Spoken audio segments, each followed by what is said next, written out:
Welcome to Manager Tools. I'm Mark Horstman, one of the co-founders here.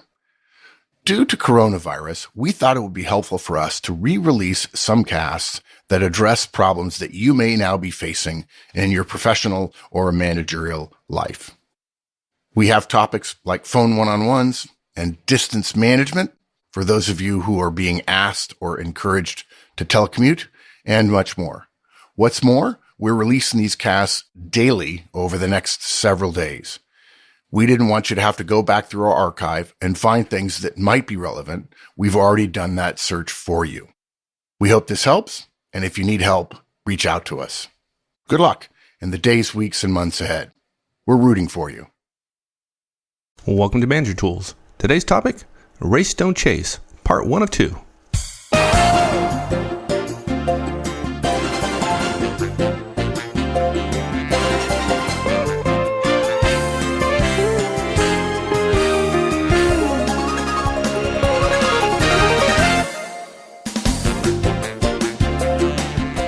Hi everyone, this is Mike, and welcome back to Manager Tools.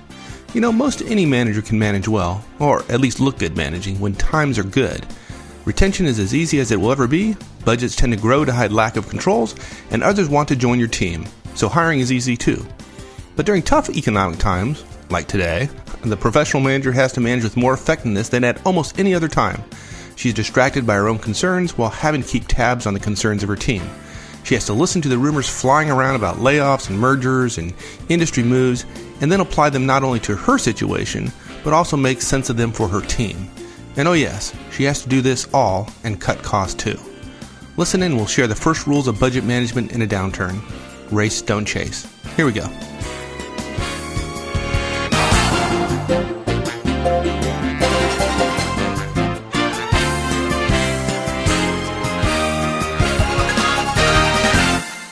Well, I hate to say it, but this is, once again, one of those casts that really ought to be common knowledge, right? I mean, everybody ought to know about this. Everybody ought to have a boss that teaches them this, but they don't, and so this isn't common knowledge. And, well, that's why we're here, right? That's why Manager Tools exist. Yeah. It is frustrating, though, to think about the world acting as if we really know management, right? That's why we always say that one of the most important, I shouldn't say the most, but one of the most important decisions you can make in your career is who you choose to work for. And folks, you get to make that choice. Nice. That's a choice you make. So, yep. Work for a great boss, you'll learn great things. Yep. And this is one of those things, right? If you don't know, race don't chase is what we're going to talk about it. And you have a boss that knows it, and that boss decides not to teach it to you, Man, that's not a good boss. You shouldn't be working for her, right? Right. So, do you think there's anyone out there who has been to a class on how to manage budgets? By the way, I'm sure. There are classes. Do you think that they teach this in those classes? No. Okay. Yeah. And to me, why? I mean, it just seems. Well, look, it's a fundamental concept. Every executive knows it in some fashion. It just frustrates me. It feels like we're in the Middle Ages a little bit here, where you have to hire a troubadour to go around and sing songs so that people can learn things. A budgeting class that people go to, and maybe it is taught. Troubadour? Are we? Is that what we are? We're management troubadours. Please. Unless we're in the Middle Ages, let's not say we're troubadours. That's my kids would tell you that the last thing they want is dad singing publicly. Yeah. Sorry, I interrupted. You were saying something important, and I no, not much I say is important. We act as though management is a science, but what we've done is I don't know, the idea that somebody can go to a class and not learn this, it's as if budgeting is a practice that is unrelated to the idea of profit and revenue and costs and so on. And we can somehow, I don't know, dumb it down to the point where you just follow this step and this step and this step and don't worry about what the company does and don't expect everything to add it all up. I'll never forget an email I got that was forwarded to me privately by an executive from the CEO of the company. I think I've talked about this before a couple of years ago, where the CEO said, something to the effect in a long email said, "Hey, by the way, we got all your budget requests," and the gist of the long email was, "We got all your budget requests, and I'm sorry, I don't think you understood that we needed to cut 10% from budgets, and we just figured out that our budget, we added up everybody's budget, and suddenly." Our budget just went up 9% rather than going down 10%. And again, the gist of it was, you can't add everybody's budget up, have everybody ask for more money and magically cut budgets. It doesn't work that way. Right. The idea that budgeting is somehow devoid or, disconnected from what companies do and how they do it is sad, because managers miss opportunities to think about their team and their budget and the money they spend as part of a company, part of an organization, part of an entity that they have to manage, that they have to have fiduciary responsibility over and be careful and husband their resources well and develop their resources well and invest. And, I'm sorry. Yeah. Well, I hope this cast helps a few managers. I can't tell you how many times we've been in a situation where we've had to cut budgets, right? So we go down, we do the exercise. Mm-hmm. And, I had one time where half my managers, now this never happened again, by the way, but half the managers came back, and instead of giving me the cuts I asked for, they came back with long justifications of why their budget shouldn't be cut.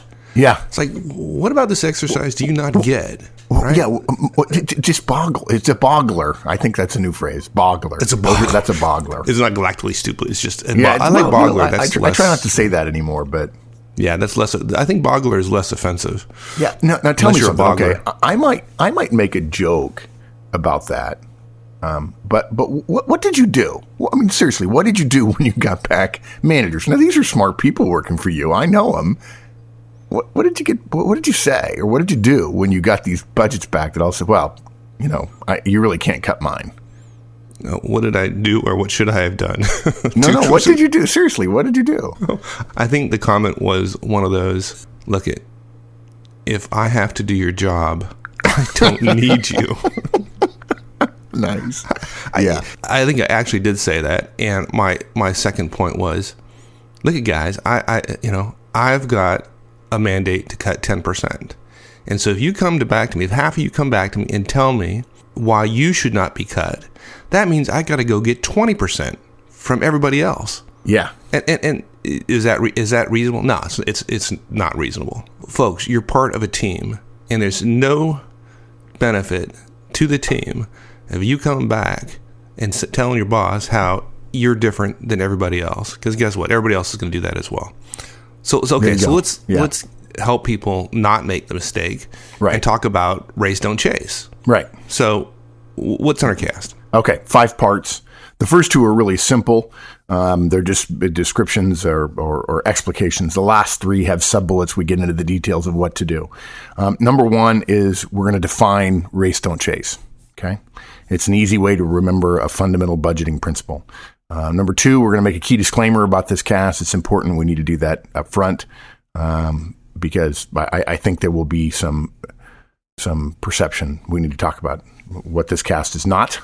Number 3, you've got to the way you get to an effective race, don't chase mentality is the first thing is your budget every month versus plan versus company versus industry. Number 4, you plan your budget cuts and you plan them faster than the market, more than your boss wants. You may have to present multiple options. You know where cuts are expected based on talking to your boss and others, and you know where to look as well. We'll make a couple of suggestions about where to look, and it may surprise people. And then lastly, you know your budget, you plan your budget, and then you report your budget. And I think a lot of managers miss this. You need to be good at presenting it.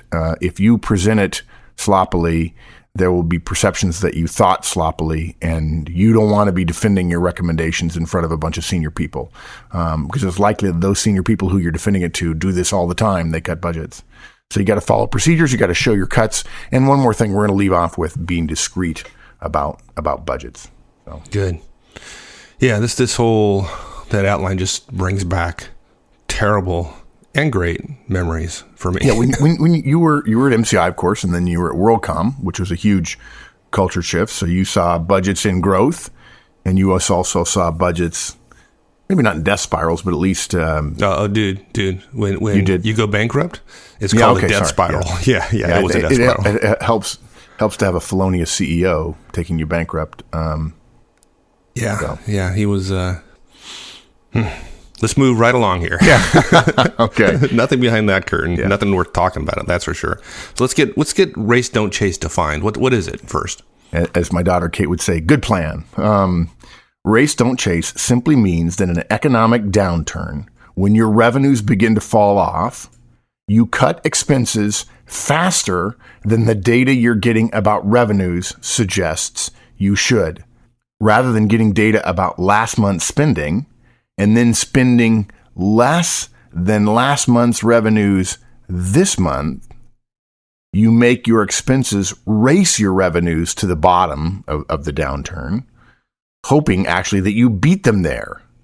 And if your expenses drop faster than your revenues do in a down market, folks, you can actually make money in a down market, which is what great organizations do. Right. The problem here is that expenses are going to trend up regardless, right? They're going to continue to trend up unless you do something different. Horstman's law of budget costing inertia. Costs that are in upward motion tend to stay in upward motion because our spending habits tend to lag market and revenue input. Yep. Right. Yep. I mean, we only notice it 6 months later, and then by then it's too late. Right. And to be clear, if it were easy to make lots of money while not spending anymore, well, then we wouldn't be used to 5% profit margins. Yeah. So you're going to have to spend when revenue goes up. Look, even if only for cost of goods. Yeah, spending goes up when revenue goes up because you have to make some more stuff, right? It would be great if you could keep your costs the same and revenue just kept going up, and that really would be nice. What happens essentially is at the top of the market, so to speak, there are a couple of months where the growth slows and then it stops, but that costing inertia, spending is still increasing for all kinds of justifiable reasons, right? Right, exactly. And then when the alarm bells sound, managers are told to cut back. They're given a target, let's say 2%. Yeah, exactly. And then the vicious little secret is we're given that target based on what the market has done so far. So we take our already loss-causing budgets. Remember, we spent too much last month. That's what a loss is, more spending than revenue. And we reduce those loss-causing budgets by what the market already did. You know, and at least in this idealized classroom situation, it's never this financially tidy, of course. Next month, we have another 2% revenue loss, and we've only cut spending by 2%, putting us in another monthly loss situation.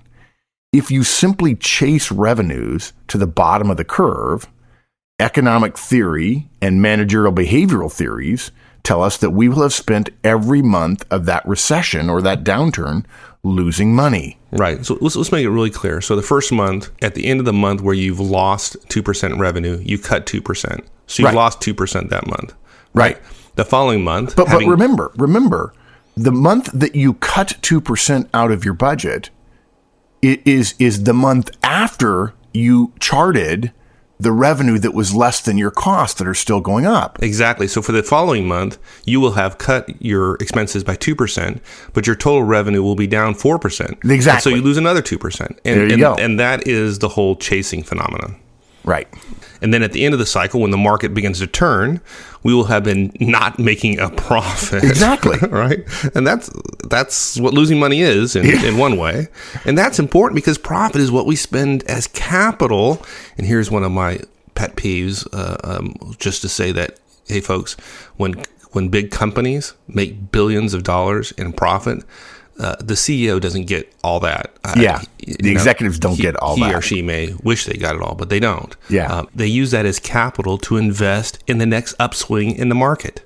Yeah, but without those profits, we don't have money that our competitors might have, right? Because maybe their managers knew race don't chase and they got their costs down quickly. Their costs were already down at the bottom as the revenues marched down toward them. And so every month, maybe they're making less and less money, but they're still making money. They're still profitable. When the industry we're in first turned, they raced to the bottom. Again, they made more money during the entire downturn, maybe less than they would have made in an up market. but it's not so important during the downturn, as you said. It's important at the bottom. We now have capital we can use to buy competitors who haven't been profitable, or invest in new plants or new services when prices are good. And the early years of the turnaround, when nobody else has any money, give us a good return on our investment. We earn our money back pretty quickly. Right. And so the bottom line is race your revenue to the bottom by cutting expenses more than early indications suggest, and you'll make money even in a bad market and be more ready for the next growth cycle. That is inevitable. Yeah. I mean, I know a lot of theory, but Yeah. It's not a theory. It's actually, we're recommending a set of managerial behaviors here. It's important to note here, I think we've alluded to this already, that company budgets, folks, are the sum of all of the company's managers' budgets. It's not like your budget isn't involved. Your budget is not only not going to get spared, particularly if you work for Mike and you go, no, you cut nothing. I'll take 20% from these other guys. There's really a solid case to be made that your budget should not be spared. The company may in fact be greater than the sum of its parts, certainly greater than the sum of its financial parts. But it's not because there's like this pot of profit or something in the CFO's office and she scoops stuff out of it every once in a while, slathers it on a bad month and makes things okay. I think sometimes in the modern world, this idea of managing to quarterly earnings expectations, which by the way, Manager Tools doesn't agree with. I think anytime you talk to the street about quarterly expectations, you're managing not only for the short term, but you're managing for your stock price, which is the stock price is a result and not a cause. I'm sure I'll get some mail about that. Nevertheless, if every manager begins to believe that, well, I don't understand how it connects, so therefore I'll assume somebody else will do what they need to do. Believe me, there are 80% of the rest of the managers in the company that are thinking the same thing as you. And that's not executive thinking. And if you want to get promoted and you want to go around thinking that, you're going to be in trouble. All right. And by the way, all you CFOs out there, now that we've sent this message, you can just send in can just send in your bonus to us for having made your job a lot easier. Okay. So glad we laid it out that way for everyone. So Next on our list of things was we have a key disclaimer. What is that? Simple. This is not a cast about budgets. So our point is this cast is about budget in a very specific instance. Yeah. So, some of our listeners are going to feel with this cast that some of this assumes they know stuff that they don't. And folks, we don't mean to do that. We don't. We have many future casts coming in the future about budgeting. All of our recommendations, we promise, will come out in due course, just not today. We had to start somewhere. We didn't think starting with Budgeting Basics 101 in this situation was necessarily the best thing to do. I do see this cast still slightly different. It's really about managerial economics in a downturn. So, anyway. Right. Okay. So then let's get on with the steps. Onto the sub bullets, and there are many. The first one is know your budget. Yeah, we could spend a month on this alone, this topic, this cast, this part of the cast alone.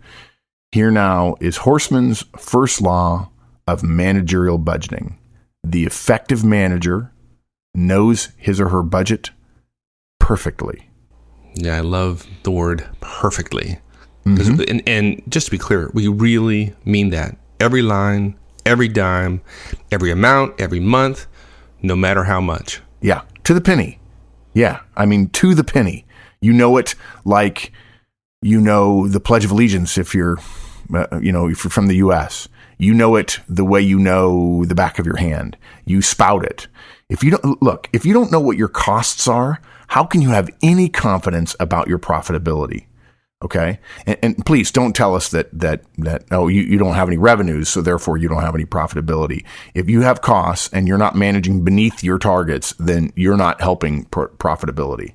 And look, folks, since Drucker is right and the purpose of a company is to create a customer and profit is necessary for creating future customers, every manager is obligated to contribute effort to creating profit to assure the future of the company. So, since every manager does not create revenues, in fact, we all know very few do, right? And Drucker's very good about this, by the way, right? He says, you're just a cost center. You're not a revenue. You're not a profit center.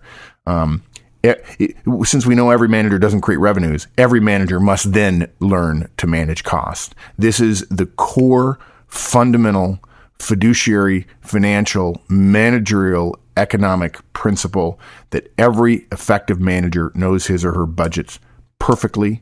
And that's because in order to manage costs, you must start by knowing them and the document, the process, the procedure by which most companies document and manage costs is your budget. Right.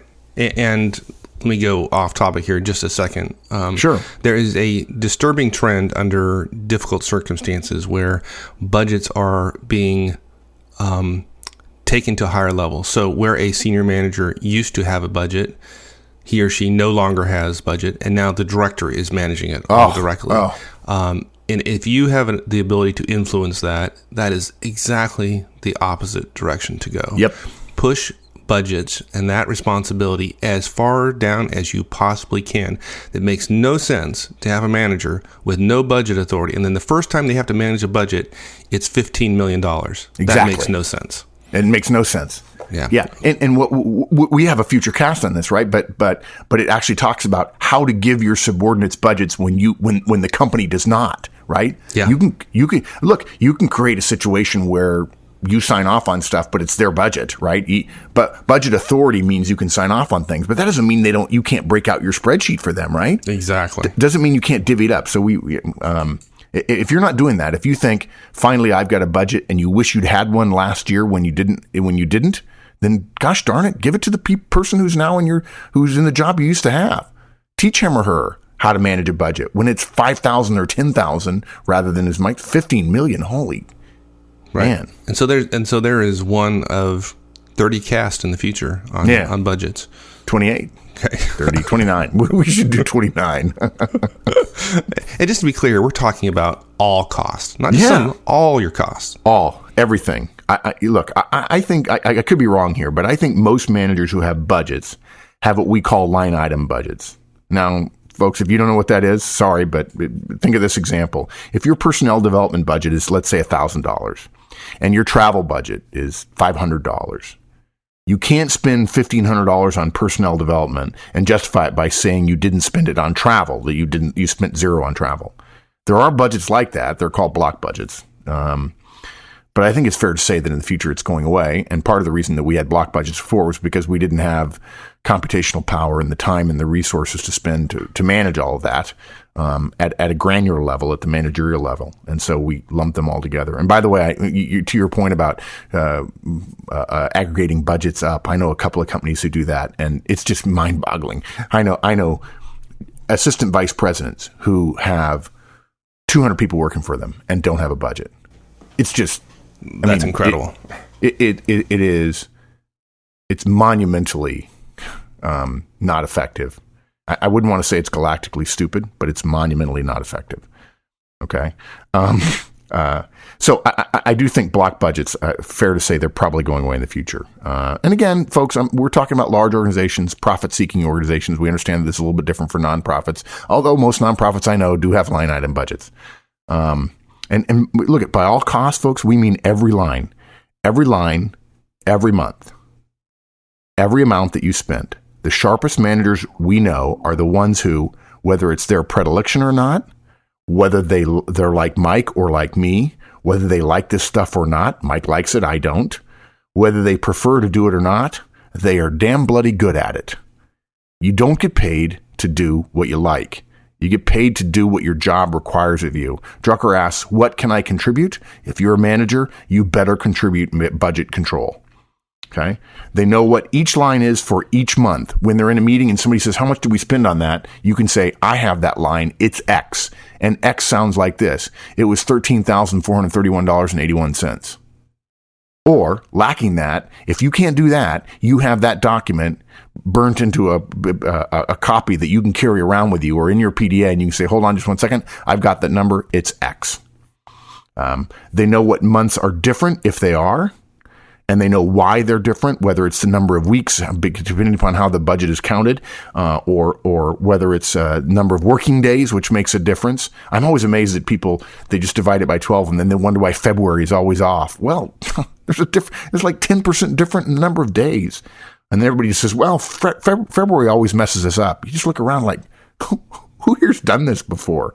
They know what months are different. They know the number, whether it's number of weeks, working days, whether it's the operating shifts in the plant. Sometimes another thing that happens is budgets change and timing changes around daylight savings time, and people wonder why there's a little blip. Hey, we went to daylight savings time. That changes things. Okay, whether there are travel blackouts due to holidays, order processing holidays due to systems changes and so on, that revenue doesn't get credited, or costs to get delayed because of a systems change. Yeah, that's what we're talking about, knowing it that well, where seasonality, all those issues, and then they don't just submit a budget and only pay attention to it when they're told there's a problem. They're managing it every week. Yeah. Exactly. That reminds me, I was going to blog recently about the American Airlines commercials, where they have a conference with a couple of guys trying to get out of it because it was so bad, right? Trust falls, and it was bad. Yeah. We actually called it the Anti-Manager Tools Conference. And what I'm thinking is that manager who thinks his budget will manage itself is the Anti-Manager Tools budget manager. Yeah, exactly. Yeah. Okay. So now the important question: how do we do this? Yeah. Okay. It's not hard. Now, if you don't have a budget right now, it'll sound hard, but it's really not. If you have a budget, you'll get this. You'll be getting reports if you have a budget. If you have a budget and you're not getting reports, it's because your previous boss probably sucked at this, and that's why you have the job, or they're still sending your budget reports to someone else's email address. So you get the reports. That's exciting. Yeah. Well, dude, I'm amazed. I had a guy 6 weeks into his job. He says, I'm supposed to be getting weekly budget reports, but I don't. How many weeks has it been? 6? Sharing your budget report, like allowing that to happen and not knowing where it is. It's kind of after the first week, what caused you not to do something before the second week? I've been really busy. Do you have a death wish? I mean, seriously. Well, it's kind of like traveling with a group in your company somewhere, and just like, you're missing your toothbrush, and there was a pile of toothbrushes, you don't know who's using it. I don't know. Yeah. Oh my God. Yeah, yeah. Okay, so look, what you do is you go find where you need to do it. You find out who you need to talk to, and you go get your budget reports every month. And if you're smart, you'll get them early. And it's predictable when you get them. If you don't know when you're going to get them, just ask. Some nice clerk will be happy to have a manager who finally pays attention to his or her reports. And every month you get your little report, and you sit down in your little cube, and you ignore the little toast on your screen, and you study that damn report until you're full well sick of it, until you could recite it better than your most often used web password. That's what you do. You literally carve out time. After you spend time with your people, managerial economics suggests that one of the top 2 or 3 things you do after people and strategy, and for most managers, strategy is really about the key big projects and tasks. After that, the time that doesn't get messed with on your calendar is time to review and know and study, analyze your budget every month. So you're saying spend time with it? Yeah. Okay. I know there's like a collective gasp of joy out there as we've shown them some very effective shortcuts that they can use to get through this. Who wants short? You know how you get to Everest. You know how you get to the top of Everest, right? You start walking, and you walk every step. You don't fly up there. You walk. And look. The great thing about budgets, I hate to say this, but based on my experience, in the land of the blind, the one-eyed manager is king. Some things lend themselves to shortcuts. But we'll share those in the future, one of those 29 casts. But wouldn't it be nice if everybody learned the right way before we all learn the shortcuts? If we're not careful, pretty soon everybody will just be teaching shortcuts. Right. So. Yeah. Yeah, I love this. It just occurred to me that budgeting really is just a microcosm of management, isn't it? right? Yeah. I mean, it takes, just like everything else we talk about, it takes sustained effort. It tends to kind of lean toward the routine, boring stuff. Routine, yeah. And it rewards concerted effort and continuous improvement. It resists silver bullets and fire and forget thinking. It's just the silver like bullet management. thing. Don't you think? I mean, people, well, you've seen people come up and say, here's my situation. What do I do? Okay. It took you 6 months to manage yourself into this hole and you think you can snap your fingers and get out of it. Yeah.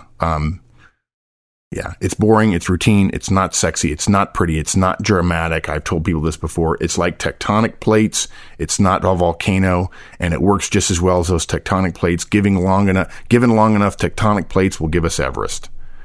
And concerted effort and paying attention and sitting in your cube and ignoring people for a little while because it's important will get you budget success.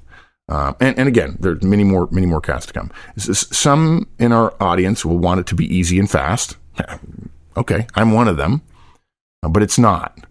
And long after you're gone, having wished for easy and fast, management will be here, delivering profits, developing people, and contributing to the well-being of mankind.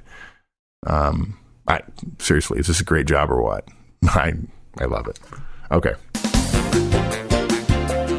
Well, everyone, we'll end that up for today, and we'll finish up the cast next week. In the meantime, we'll see you in the discussion forums.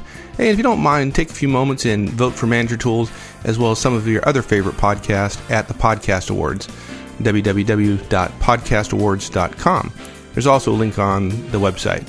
For us who are doing podcasting, this is about the closest to an Emmy or an Oscar we'll ever get, so we appreciate your vote. All right, folks, we'll see you next week. So long.